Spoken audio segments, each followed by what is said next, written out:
Karibuni tena tutafakari kwa pamoja, na tafakari yetu ya leo inasema majaribu ya mtu mwenye haki ni tofauti kabisa na majaribu ya mtu mwenye tamaa.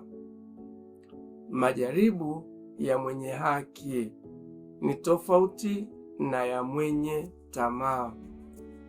Biblia inasema Yesu alijaribiwa kama sisi, lakini hakuwa na dhambi.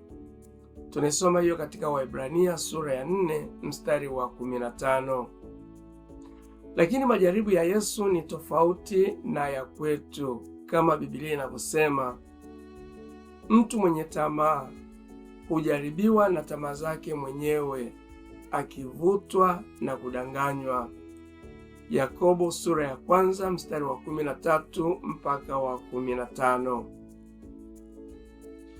Lakini mtu mwenye haki hupata majaribu si kwa sababu ya kutenda dhambi, bali kwa sababu yumo katika ulimwengu wa dhambi.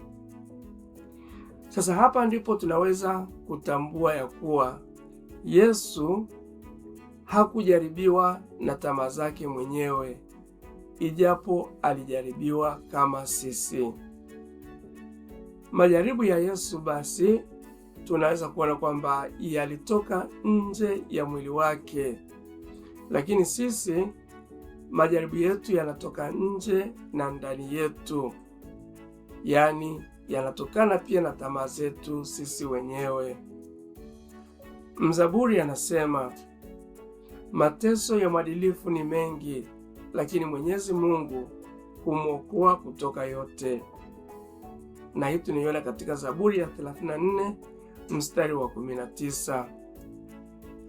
Tunasoma katika Waebrania sura ya 11 mstari wa 36 mpaka wa 39 juu ya watu waliokuwa na haki, lakini walipitia majaribu mazito.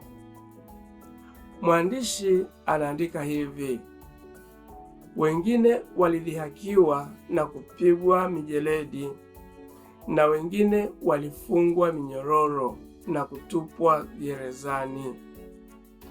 Walipigwa mawe, walipasuliwa vipande vipande, waliuawa kwa upanga.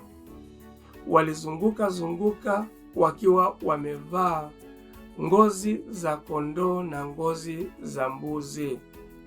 Walikuwa watu maskini walioteswa na kudhulumiwa. Watu hawa wote walionekana kuwa mashujaa kwa sababu ya imani yao. Tunisoma hiyo katika Waebrania sura ya 11 mstari wa 36 mpaka wa 37 na vilevile mstari wa 39. Pamoja na hayo, Mungu humwokoa mwenye haki kama vile maandiko yanavyosema. Kwa hiyo basi, Bwana anajua jinsi ya kuwaokoa katika majaribu watu wanaomcha, na jinsi ya kuwaweka waovu katika adhabu hadi siku ile ya hukumu. Petro wa pili sura ya 2 mstari wa 9. Mtu mwenye tamaa hujaribiwa na tamaa zake mwenyewe.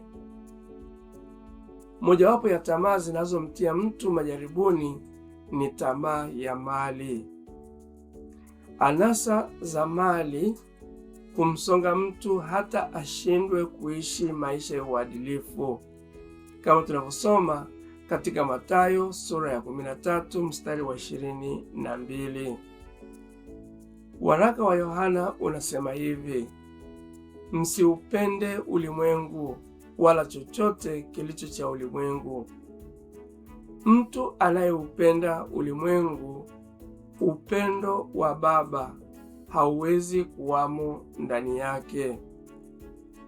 Vitu vyote vya ulimwengu, yani tamaa mbaya za mwili, vitu wanavyoviona watu na kuvitamani, majivuno yasababishwayo na mali, vyote hivyo havitoki kwa Baba, bali vinatoka kwa ulimwengu. Yohana wa kwanza sura ya 2 mstari wa 15 mpaka ule wa 16. Katika Biblia kuna mifano mingi ya watu walioangushwa na tamaa ya mali. Hata leo hii tamaa ya mali imeendelea kuwatesa na kuwaangusha wengi. Mtu mwenye tamaa ya mali hutawaliwa na mali kiasi kwamba anashindwa kuwa na upendo kwa wengine, anashindwa kuwajali wengine na hata kuwaumiza wengine, bora tu ajipatie na kujilimbikizia mali. Shetani hutumia mwanya wa tamaa ya mtu ya mali kwa kumvuta na kumdanganya.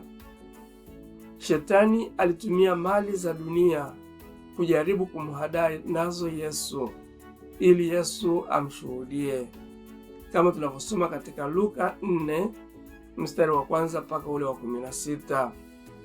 Lakini kwa Yesu shetani aligonga mwamba.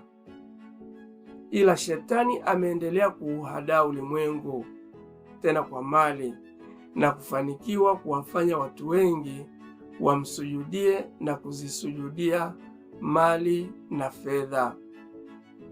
Yeyote anayetawaliwa na tamaa ya mali au fedha yupo tayari kufanya jambo lolote ovu ili mradi tu aweze kujikusanyia mali. Hayo ndiyo matarajio ya shetani. Kuwa na mali au fedha sio jambo baya, lakini ni vibaya pale mtu anapotawaliwa nazo. Tujitafakari na kujiuliza, je, tunatawaliwa na mali au tunazitawala? Tumsifu Yesu Kristo.